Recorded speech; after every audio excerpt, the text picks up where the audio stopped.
বিজয়ের এই দিনে মামুন তোমায় মনে পড়ে। ঘুম থেকে উঠে শুনলাম বড় একটা বিজয় হয়েছে। তা আমি ভাবলাম কি ঘুম দিলাম বেহেশতি ঘুম। কত শত রাত ঘুমালাম আল্লাহ জানে। এর মাঝখান দিয়ে যুদ্ধও হলো, জয়ও হইলো, বিজয়ও অর্জিত হয়ে গেল।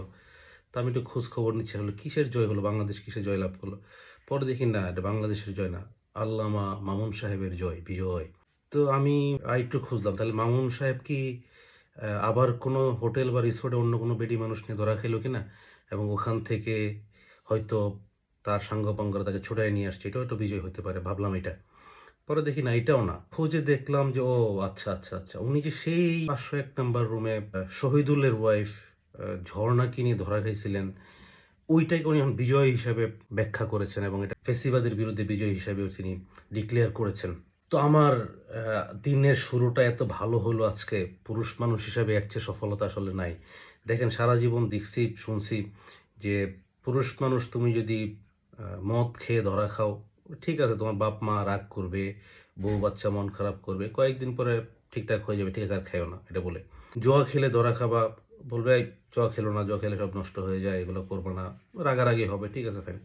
কিন্তু শুনছি যদি তুমি কোনো মহিলা মানুষ নিয়ে ধরা খাও, বিশেষ করে আরেক বেটার স্ত্রী নিয়ে যদি ধরা খাও, তাহলে তোমার পরিবার, তোমার সমাজ, তোমার দেশ, তোমার রাষ্ট্র, তোমার পৃথিবী সব উল্টাপাল্টা এলোমেলো ধ্বংস হয়ে যাবে কিয়ামতের কাছাকাছি। কিন্তু আজকে এটার সম্পূর্ণ একটা বিপরীত চিত্র আমরা পেয়ে গেলাম। এটা পুরুষ মানুষদের জন্য একটা ডেফিনিটলি একটা বড় রকম আশীর্বাদ বা রহমত হিসাবে আসছে যে তুমি যারে নিয়েই ধরা খাও, অন্য মানুষের বউ নিয়ে ধরা খাও, ডাজেন্ট ম্যাটার।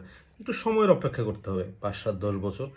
তারপরে সময়ই তোমাকে স্পেস দিবে যে হ্যাঁ, এটা ধরা খাওয়া না, এটা বিজয়। আমাদের পুরুষ মানুষের আসলে খাইছলত তো খারাপ। নিজের বউ থাকে তারপরে আবার অন্যর বউরে ভালো লাগে। অন্যের বউকে দেখতে ইচ্ছা করে, অন্যের বউকে নিয়ে ঘুরতে ইচ্ছা করে। কিন্তু শুধু ওই প্রতিবন্ধকতার জন্য আসলে পুরুষ মানুষ পারে না। তো এটা একটা বড় রকম ব্যারিয়ার ব্রেক করলো। একটা বড় রকম কালো আইন, সান্ধ্য আইনের টাইপ একটা কালো আইন বাতিল হলো আমাদের দেশে। এটা একটা বড় রকম অ্যাচিভমেন্ট। পুরুষ মানুষ এখন নিশ্চিন্তে আপনি নির্দ্বিধায় যেকোনো জায়গায় যে কাউকে নিয়ে, যে কারো বউকে নিয়ে আপনারা যেতে পারেন। তো সেই বিখ্যাত ৫০১ নাম্বার রুম আল্লামা মামুনুল উনি তার ফেসবুক স্ট্যাটাসে বলেছেন তার খুব ক্লোজ বন্ধু শহীদুলের এক্স 3 তাকে নিয়ে গিয়েছিলেন এবং ধরা খাওয়ার পরে তার বউকে কিন্তু তিনি ফোন দিয়েছিলেন। উনি ফেসবুক স্ট্যাটাসে মেনশন করেছেন, "প্রথম আমাকে আমি ফোন দেই।" ফোনের কথাটা আমাদের কানে এখনো আছে।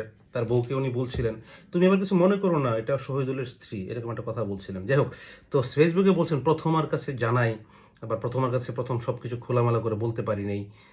তার মানে কি হলো? সে কিন্তু তার প্রথমার কাছ থেকে তো পারমিশন নিয়ে বিয়েটা করেছেন বলে মনে হয় না। কারণ আগে তো বলেছেন যে গোপনে চুপে-চাপে দেখা সাক্ষাৎ করতেন। এখন এই যে দেখেন বন্ধুর স্ত্রী, তার সাথে ডিভোর্স, তারপরে আবার নিজে বিয়ে। একটা সুস্থ স্বাভাবিক মানুষ যদি হয়, ধরেন আপনি যে দেখছেন যিনি, উনি কি মনে হবে যে আমার বন্ধুর বউ যদি ডিভোর্স কখনো হয় আমি তারে বিয়ে করব? এটা কি কখনো মনে হবে? তার মানে হলো কি সে এটার জন্য বসেছিল উৎ পেতে। যে "শহীদুল কবে তোমার বউকে ডিভোর্স দিবা? তারপরে ঝরণা আমার।" এরকম একটা বিষয় ছিল। আদারওয়াইজ ডিভোর্স হইতেই পারে বন্ধুর। কিন্তু ওই বন্ধুর বউকে আবার তোমার বিয়ে করতে হবে কেন ভাই? যাই হোক, বিয়ে করছো তাও স্বীকার করছো, আমরা খুশি হইলাম। তো ওই ঘটনার প্রেক্ষাপট যদি বলি, তখন নরেন্দ্র মোদী বিরোধী একটা আন্দোলন চলছিল হেফাজতের নেতৃত্বে বাংলাদেশে, এবং বিশাল রকম আন্দোলন ছিল। এর গ্যাপে উনি একদিন নারায়ণগঞ্জ রিসোর্টে ৫০১ নম্বর রুমে ছিলেন। তো ওই যে উনার নেতা, কর্মী এইটা সেইটা এইটা সবাইকে রাস্তাঘাটে ফেলে দিয়ে উনি গিয়েছিলেন একটু রিল্যাক্স করতে। তো রিল্যাক্সের জন্য মানে উনার কেন জানি অন্যের বউকে নিয়ে যেতে হলো। নিজের বউ কোথায় গেল? নিজের বউকে নিয়ে রিল্যাক্স করা যায় না? আমরা তো নিজের বউকে নিয়ে রিল্যাক্স না করে অন্য কাউকে নিয়ে রিল্যাক্স করলে তো ভাই বিষয়টা হচ্ছে আপনি যদি ধরা খান কখনো, তো ১ম একটা বউকে ফোন দিবেন। ফোন দিয়ে বলবেন, "এরকম একটা সিচুয়েশন হয়েছে, I will take care." তারপরে ৫-৭ বছর অপেক্ষা করবেন। করে এর আগের যে সরকার ছিল, এটা শেখ হাসিনা হোক, তারেক রহমান হোক, ট্রাম্প হোক, বাইডেন হোক, যাই হোক, তার নামে বলে দিবেন যে সে ফ্যাসিবাদের বিরুদ্ধে আমি আন্দোলন করতে গিয়ে, আমি স্বৈরাচারের বিরুদ্ধে আন্দোলন করতে গিয়ে, আমি ঝরনাকে নিয়ে আন্দোলন করতে গিয়ে, আমার হালাল আকিদা পূরণ করতে গিয়ে, ইসলামিকভাবে করতে গিয়ে আমি স্বৈরাচারের শিকার হয়েছিলাম। আমি দোসরদের হাতে নাজেহাল হয়েছিলাম। এটা তখন বলতে পারেন। বললে যখন কি হবে, আপনার যে সাঙ্গপাঙ্গ থাকবে, আপনার যেই গ্যাং থাকবে, তারা এটাকে নিয়ে প্রচার করতে থাকবে। এবং প্রচারের নমুনাটা দেখেন, গত কয়েকদিন আগে সংসদে এটা একটা একজন এমপি মহোদয় এটা উত্থাপন করেছেন যে মামুনুল হক সাহেবের ৫০১ নাম্বার। তারপর থেকে গায়ে জ্বলা। কারণ ঐদিন তাহের সাহেব জামায়াত ইসলামের, উনি আবার বলছেন মুতাবিয়া করেন নাই মনে হয় উনি। মুতাবিয়া। তো ওই মুতাবিয়া নিয়ে আলোচনার পরে স্পিকার মহোদয় বলছিলেন যে, "এটা ব্যক্তিগত বিষয়। আল্লামা মামুনুল সাহেবের অন্ধকার একটা চ্যাপ্টার। এটা নিয়ে আমরা আলোচনা না করি।" এরপর থেকে দেখবেন গত শুক্রবার বাইতুল মোকাররমের সামনের জায়গা পুরাটা ভাড়া নিয়ে নিছে মামুনুল হক সাহেবের সাঙ্গপাঙ্গরা। মামুনুল সাহেবের ইমেজকে ভুলুণ্ঠিত করা হচ্ছে, তাকে ইচ্ছাকৃতভাবে অসম্মানিত করা হচ্ছে। যদি আপনার এরকম একটা গ্যাং থাকে, আপনার অনুসারী থাকে, তাহলে আপনি ২-৪ টা বিয়ে করে না করে আপনি রিল্যাক্স করতে গিয়ে রিসোর্টে ধরা খেয়ে তারপরে ৫-৭ বছর পরে স্ট্যাটাস চেঞ্জ করে বিজয়ের রূপে এটাকে রূপান্তর করে দিবেন। দেন আপনার সাঙ্গপাঙ্গরা বাকি কাজ চালায় নিবে ইনশাআল্লাহ। কত ন্যাক্কারজনক কথা, কত অভাগা আমরা, আমাদের এই আলেম সমাজ, মৌলানা সাহেবরা মানে কতটুকু নির্লজ্জ হয়ে যাচ্ছেন, কতটুকু ডেসপারেট, কতটুকু বেহায়াপনা, শরম লজ্জাহীন হয়ে যাচ্ছেন আস্তে, আস্তে। এটা প্রমাণ দেখেন। আপনি একটা মহিলাকে নিয়ে গেলেন, যাওয়ার পরে তখনও প্রমাণ করতে পারেন নাই সে বিবাহিত স্ত্রী। পরে প্রমাণ করলেন বিবাহিত। এখন এইটাকে নিয়ে আপনি ফেসবুকে স্ট্যাটাস দিয়ে এটাকে বিজয়ে টার্ন করতেছেন আপনি। কতটুকু শেমফুল, কতটুকু ভন্ডামি, কতটুকু নীচতা, সটতা হতে পারে যে যদি এরকম একটা ইনসিডেন্ট কারো জীবনেও হয়ে থাকে, মাওলানা বাদ দিলাম, আল্লামা মামুন বাদ দিলাম। সবাই এটাকে একটা ঠিক আছে, একটা সাইডে রেখে দিলাম। স্পিকার সাহেব যেটা বলছেন ডার্ক সাইড, ওকে রেখে দিলাম। এটাকে আর সামনে আনানোর দরকার নেই।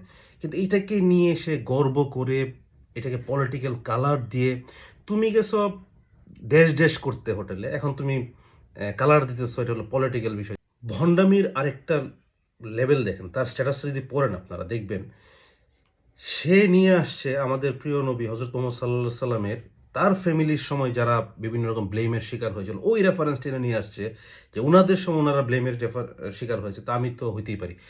কত বড় আহাম্মক, কত বড় বেঈমান, কত বড় ইডিয়েট, কত বড় নচ্ছার, জুচ্ছুর, লুচ্চা। সে নিজেরটা কাভার করার জন্য রাসূল সাল্লাল্লাহু আলাইহি সাল্লামের আমলের সময়ের বিভিন্ন রেফারেন্স টেনে নিয়ে আসতেছে।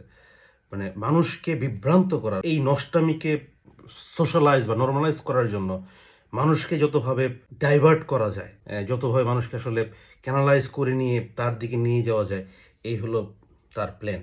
সে যখন এটাকে আবার নরমালাইজ করার চেষ্টা করতেছে, বিজয় হিসেবে ডিক্লেয়ার করতেছে।